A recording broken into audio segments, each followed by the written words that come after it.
If you want your game to leave a lasting impression, you'll need to make decisions not only about what you show your players, but what you choose to leave out.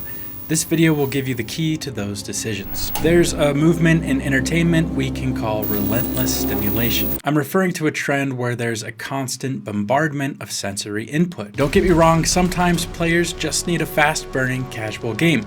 The principle I'm covering today is more for those trying to develop the kind of game that leaves a lasting emotional impression on the player. Game development is a triangle: art, design, and programming. Art influences the game's aesthetic and overall mood or visual appeal. Design dictates the game's mechanics, rules, and overall player experience. Programming implements the game's functionality, making the art and design work together and to be playable. Developing an approach for a game encompasses many different disciplines. To name a few, we have things like concept art, level design, modeling, texturing, set dressing, music and sound design, animation, lighting, and more. Rather than try to cover each of these areas, I'll talk about my favorite principle, which should help you decide what needs to be left out or left to the player's imagination within each of these disciplines.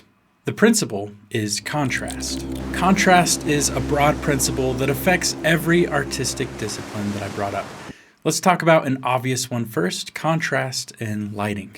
I worked for a client once that always had the same feedback. We need more light on the product. People need to see it clearly. Let's look at two images. The one on the left has many light sources that illuminate the product from all kinds of angles. The one on the right has just one. Which one gives you more information about the shape of the product? Most people would say the one on the right, because in lighting, it's not just about what we show, it's about what we leave to shadow. This is just one example. Let's look at another. Here we have a player investigating an environment in first person. Notice the contrast of the limited light source we have with the dark environment. This contrast in lighting helps us orchestrate a specific mood and overall feeling for the player. It's a little unnerving. We feel vulnerable and maybe a bit claustrophobic. Again, we're leaving some of the space in shadow and therefore up to the player's imagination. Compare the same exact animation, but with all of the lights turned on. Losing the contrast in lighting means we lose the specific emotional direction. It's not just lighting though. Let's talk about contrast as a principle of set dressing. If you want to create an environment that invites exploration, I suggest you use the same principle of contrast to decide what to leave out. Contrast high-frequency areas of detail with lower-frequency areas of empty space. To really guide the player along, you might even loosely connect the two worlds with guiding elements that lead the player from one composition of detail to the next. This could be something simple like a wire on the ground that leads our player's eye across the valley of empty space. The same can be said about modeling and texturing. A prop with non-stop high-frequency detail can be somewhat difficult to look at. It's helpful to break up high texture areas with soft transitional shapes and smooth textures. This is contrast in action, helping us to decide what details to leave out of our prop. For the last one, let's talk about contrast as it relates to our overall story, the flow of progression through the game. Quick personal story to set this up. At a pretty low point in my career, I was going to work every day in the same office. We just had massive layoffs and were told no promotions were in sight. I had the same routine and I didn't really have anything to look forward to. No promotions, no vacations, no future goals. This is like bad game design. When a player reaches one element or milestone in the story, they should have another peak to look forward to. Maybe it's a distant peak, but it's still something they know they're working towards. In the same way, we could have a peak story moment. We just got the answer to a question we've been asking. A constant barrage of more answers, though, can take the savor out of the moment. From here, we might need a moment of stillness as we set our sights on the next peak of our story, or our player's next big achievement. Without taking a moment to set their sights and their eyes on the next goal, they can slip into autopilot mode, and the meaning and impact of the game can start to diminish. To really drive it home, I want to talk about one of my favorite movies of all time, There Will Be Blood.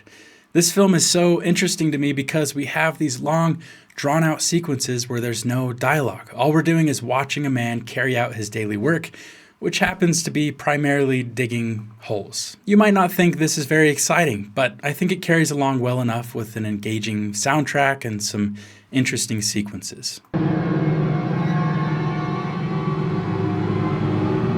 Contrast that against moments in the film like this.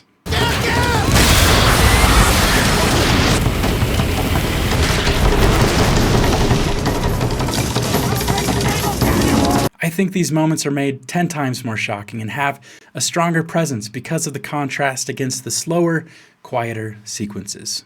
If the whole film was this guy digging, I might watch it, honestly, but I doubt it'd be a huge success. What some people don't realize, though, is if the whole film was just explosions and big shocking moments, likewise, it also wouldn't be that interesting. Maybe at first, but we become conditioned. We lack something to contrast those big moments against, and so they start to feel small and less significant. I just covered one principle here, the principle of contrast, and I didn't even apply it to every discipline within game development.